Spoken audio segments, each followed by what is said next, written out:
Dr. Dolly Gada. So let's start with Ayer's sensory integration. So the next slide. Yeah. So when I talk about ASI, ASI is basically Ayer sensory integration therapy, and it was actually created by Dr. Jean Ayers in early 1970s, and it's the approach is a therapeutic approach which is based on the sensory integration theory. Now, when I talk about sensory integration, it's basically a form of occupational therapy and generally offered by trained occupational therapists who are like trained with sensory approaches, and they involve specific sensory activities to build the child's response to different sensory inputs from the environment within the body and the brain. Next.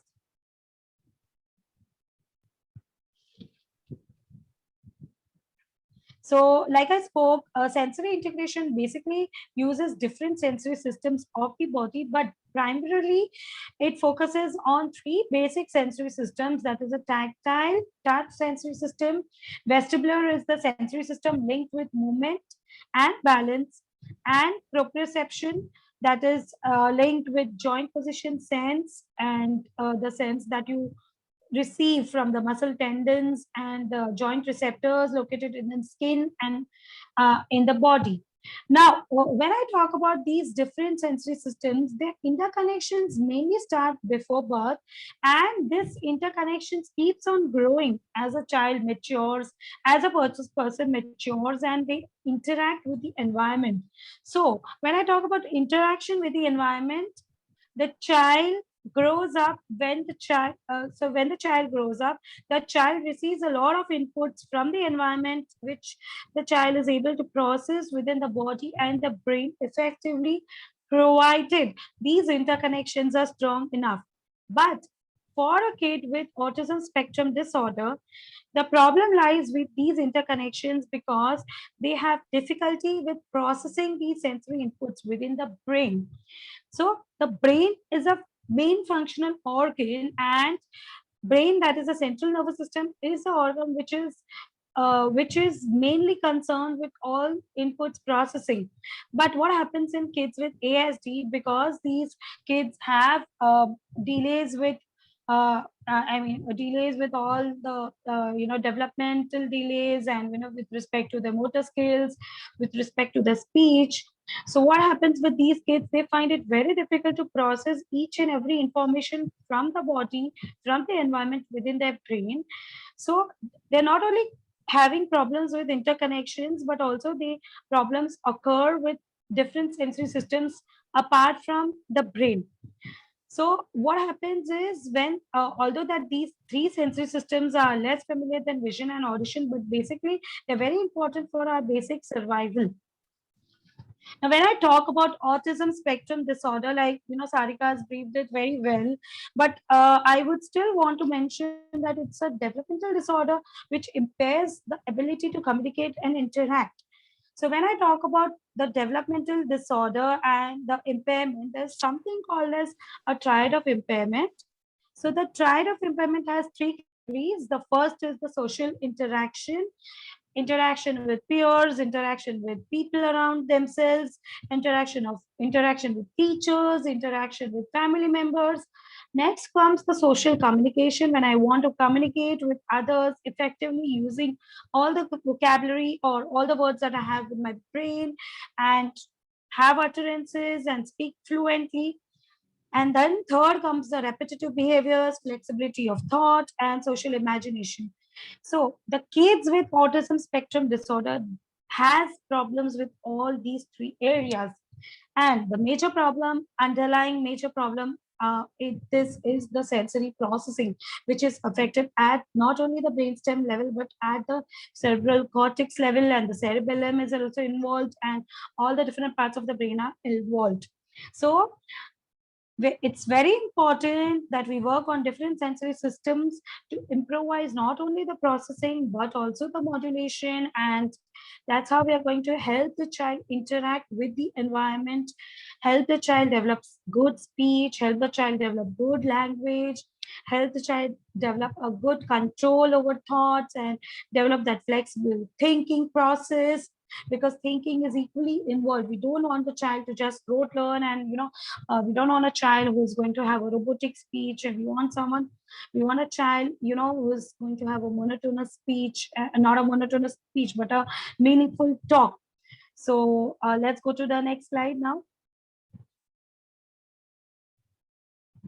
So now, how autism and sensory integration are connected with each other. So when I talk about children and adults with autism and other developmental disabilities, they basically have these dysfunctional sensory system, which is often referred to as sensory integrative disorders (SI). Okay, so what happens is sometimes either one or different sensory systems are either underreactive or overreactive to different forms of sensory stimulation or different forms of sensory stimuli. Now, these sensory problems can be the underlying reasons, or the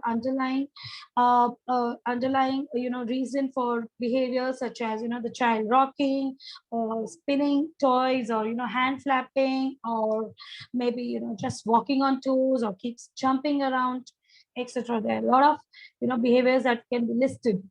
But what happens? The reason for this behaviors are, there are different receptors for different senses which are located in the peripheral nervous system apart from the brain and the spinal cord. So what happens is, it is believed that this problem actually starts, the sensory integration problem actually stems from the neurological dysfunction in the brain, that's the central nervous system. Hence, evaluating and treating the child for basic sensory integrative processes is going to be performed by an occupational therapist who's trained and specialized in this. And the therapist would have certain general goals, that's to provide the child with sensory information, which will help organize the central nervous system, to assess the child in inhibiting and or to modulate different sensory information from the environment, and help the child in performing a more organized response to sensory stimuli. Let's go to the next one. Yeah, that's what I've spoken just now. And when I talk about different sensory systems, I have a slide wherein I put a picture, so all of us understand what are the different sensory systems of the body. Yeah, let's go to the picture. Sarika, the picture is here. Yeah.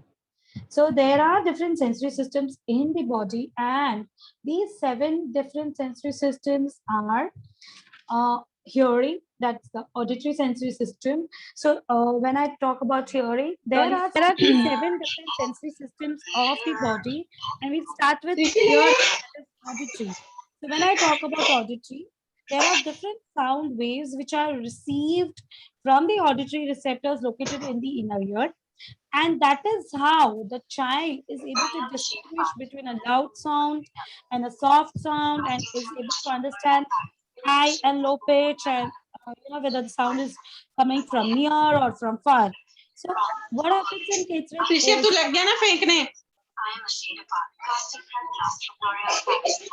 participants, requesting you to go on mute. Participants, Vandana, Honey, Rajendra ji, please go on mute.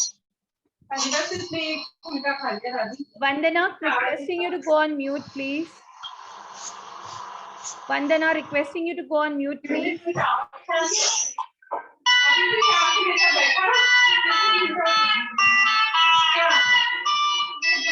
I will have to remove her. Vandana.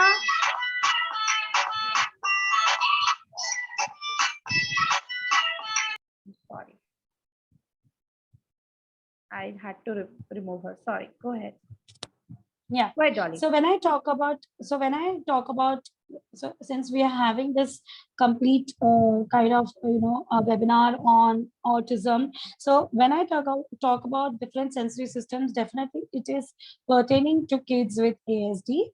So when the child's hearing system is impaired or affected, the child with autism spectrum disorder may have difficulty processing sound waves because the receptors are not functioning adequately, or either the sound is not being processed at the brain level.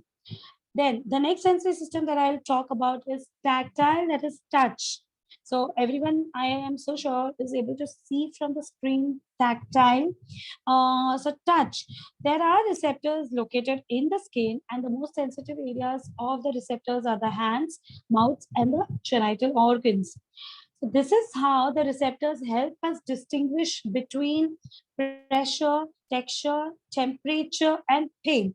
So the child with autism may have difficulty understanding pain or difficulty distinguishing between temperature, whether the vessel is hot, the vessel is cold, or distinguishing between different textures while walking bare feet or while using the hands for some craft work. And these are certain problem areas that child may overcome, may come with, the child doesn't like playing with messy hands, or child doesn't like eating food on own, or the child doesn't like exploring different textures. That's because the sensory system, that is a touch sensory system, is affected, and the receptors are unable to adequately process this sensory input from the body, and the processing doesn't occur properly within the brain. Now, next, let's go to touch, the taste, that is gustatory on the left. Okay, so there are these gustatory receptors which are located on the tongue. That's how we help to distinguish between different tastes, such as sweet, sour, salty, spicy, savory, bitter. It's also highly influenced by the sense of smell. So kids with ASD may have a lot of oral feeding difficulties. Also, there are a few kids who just doesn't want to explore a mixed kind of food, wherein a combination of food such as dal rice, or roti and sabzi eating together, or idli and sambar, or the child wouldn't really want to explore crunchy food items. So possibly there are chances that the oral sensory system is affected. That is the reason the child may have difficulty with these kind of eating related concerns or feeding issues, and the child needs to undergo some oral placement therapy or feeding therapy by a trained occupational or a speech therapist, so that the therapist can train the parent in dealing with such sensory issues. Next, we go on to smell. So smell is olfactory. So like there are all receptors located all over the body. So olfactory receptors are located in the nose, and they help us determine different flavors. And these receptors also have some emotional associations. So that's how you smell. You have different sense of smells, and you understand the intensity, and that's how you are able to judge between a good smell and a bad smell. Next, we'll talk about the major sensory systems, that's the proprioception. So these moment receptors are located in the joint and the muscles. And this is how the child is going to be able to be aware of his own body in space. The child is able to understand force. The child is able to understand direction. There are a lot of parents who may come across a child, hitting hard, or just bumping into things, or falling repeatedly, or keeps on jumping on sofa, or just doesn't have a sense of body, and keeps on falling down or tumbling down. So we need to understand that why the child is going to present with such behaviors. The reason is the proprioceptive sensory system, which is really affected. The child needs to undergo sensory integration therapy, and the therapist has to provide with enough proprioceptive sensory input to calm down the child, so that the child understands force, direction, and the child has a good awareness of himself in space. Okay, am I too fast? Everyone is able to understand? Show me a thumbs up if you all are okay with how Dolly is going. Okay, we saw thumbs up, couple of thumbs up. I think Dolly, we Okay. are good to go. Yeah. Okay, so let's talk about the next most important critical sensory system is vestibular, which is linked with the body's movement and the balance. So when I have any new consultation parent coming in and I have to explain about this is a system which generally is very difficult for a parent to understand. So I'm going to make it very simple. There are receptors located in the inner ear, and these receptors are the movement receptors. These receptors, like there are receptors for touch, there are receptors for proprioception, for olfaction, for auditory, for visual. So these receptors help in understanding balance, helps in understanding movement of head in space, and these receptors also communicate with the visual sensory system. So the child with autism spectrum disorder may have a presentation of just keep moving around in space, keeps on running around the home, and keeps on walking on toes throughout, or keeps on spinning objects, or keeps on moving cartwheels, or want to keep on doing somersaults. We need to understand that this particular child is trying to seek more vestibular sensory input, because the vestibular receptors in the inner ear are not functioning as per the chronological age, and the sensory receptors need more inputs from the environment to calm down.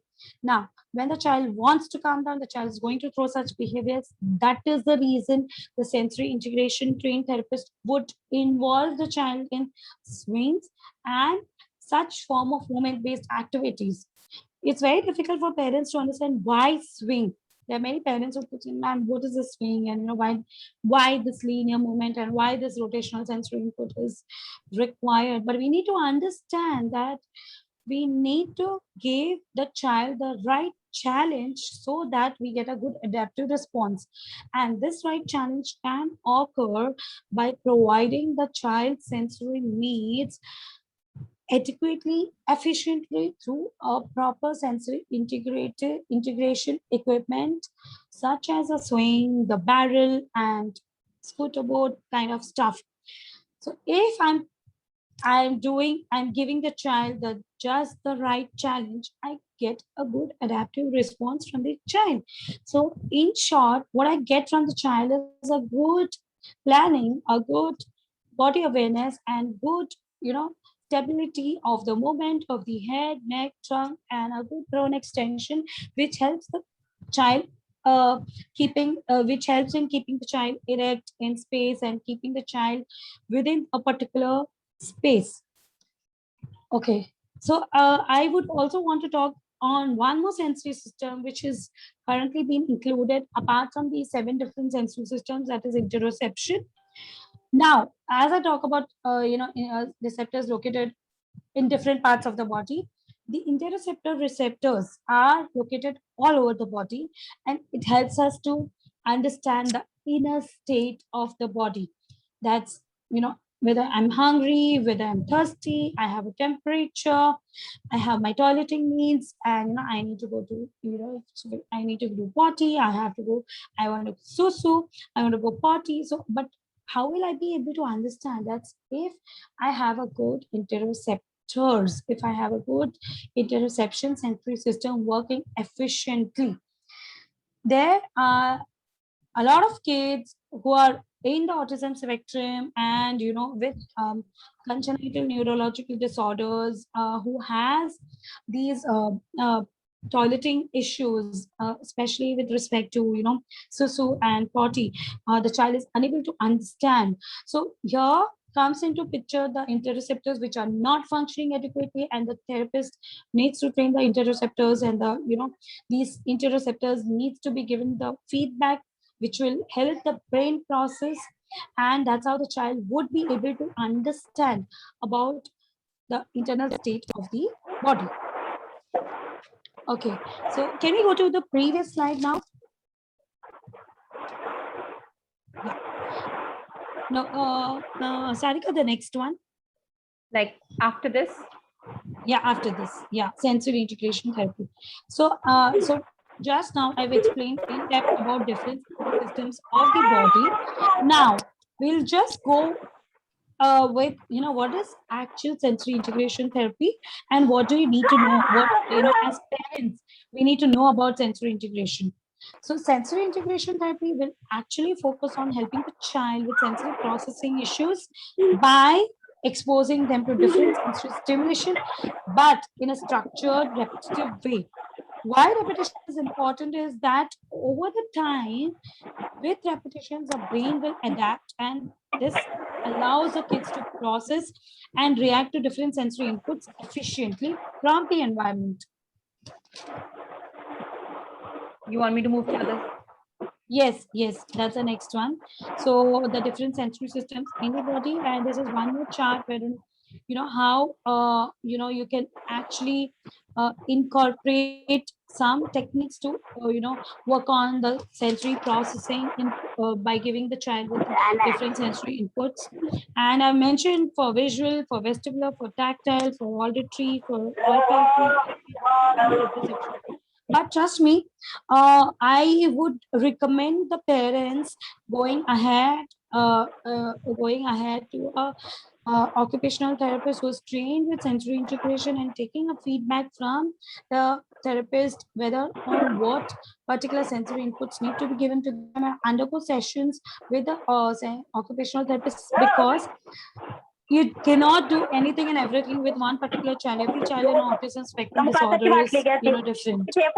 So every child needs to be given the feedback depending on the sensory profile, the sensory a sensory profile which is going to be administered by the sensory integration therapist, and depending on whether child is underreactive or overreactive to a particular sensory stimulation, the therapist designs the program for the child, and those kind of activities are incorporated during the session. So I would recommend parents not to just go ahead with, you know, just making the child jump on a trampoline for 10 counts and doing some form of like, you know, touch based activities and doing swinging. It's not going to work out with your child. You're going to end up the child having behaviors and, you know, seeing no change in the difference, seeing no change or no difference in the therapy. So rather go ahead with the therapist who's trained in this and who's going to guide you what kind of therapy techniques are going to be used by the therapist and what can be followed up at home for that particular child, so that there's no over stimulation done, because overstimulation also is going to create some form of tantrum or meltdown in autism kid. So we don't want that. And we are also going to work along with sensory integration, how you're going to work on behavior modification, building expectations with the child, how you're going to work on social thinking, social communication based patterns, and how you're going to get the child do just the right and have a very good sensory system so that the child is able to process, the brain is able to process, and the brain transforms with age, and the child can be in an inclusive setup with other kids of his age or other peers of his age. Yeah, I think that's what I would conclude. And I have one more thing to say.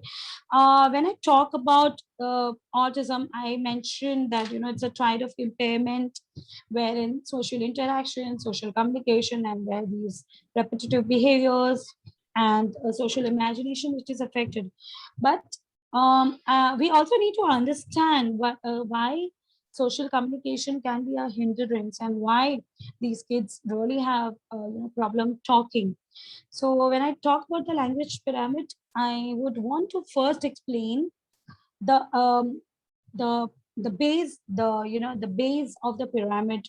Okay, so base of the pyramid, I'm so sorry I have not put this. This is just an end moment discussion that I'm you know, just wanting to put Dr. ahead Dolly, to the just a parents. reminder, you have exceeded the time, but I'll give you a couple more minutes because there's one more Just orator I left. just need three Yes, more minutes. yes, Three more perfect. minutes. Yes, go Yeah. ahead, Dr. Dolly. Yes. Yeah. So when I talk about language development in autism spectrum disorder, the first thing we need to understand before language is the child needs to first learn to listen.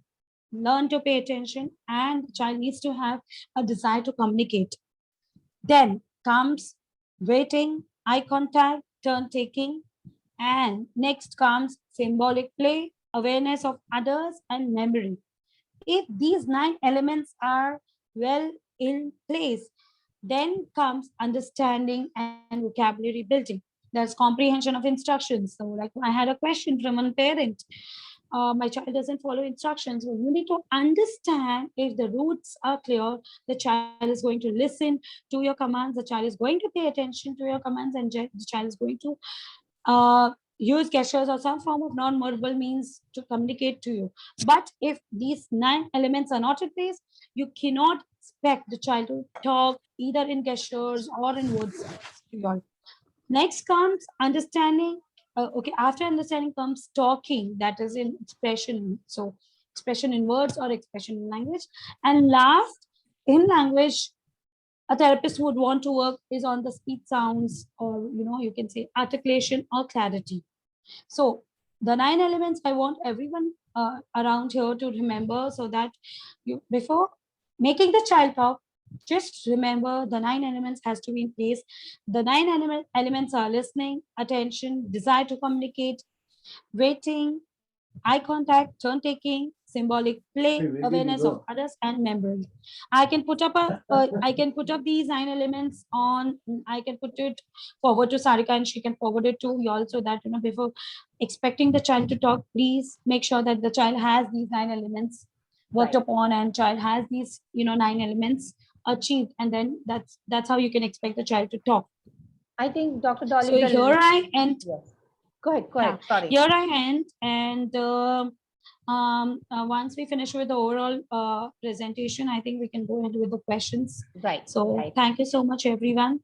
Dr. Dolly, I would like to thank you for the last minute edition that you did. That was the most, one of the most important thing that a parent should know. And parents, Yes. I would also like to tell you here that, she has also given a very important point. Now, what is happening is in these crucial times, we are going for, YouTube, watching a video on the YouTube and implementing the same thing on the child. That can be dangerous, my dear friends. Yes. That can be really dangerous. So listen to what Dr. Dolly said. Making your child jump on a trampoline because your neighborhood child is jumping on the trampoline is not always the solution for your child. So that is the reason I insist, and I've been saying in my chats also, it is very important to have your core team with you. You might even harm your child by doing something wrong. So we're not trying to scare you. What we're trying to say is, this is not jumping that it seems to be. It is not brushing that it seems to be. There's a lot more science that Dr. Dolly explained it to us. There are so many senses involved in that. So dear parents, be aware of what you're doing with the child, and please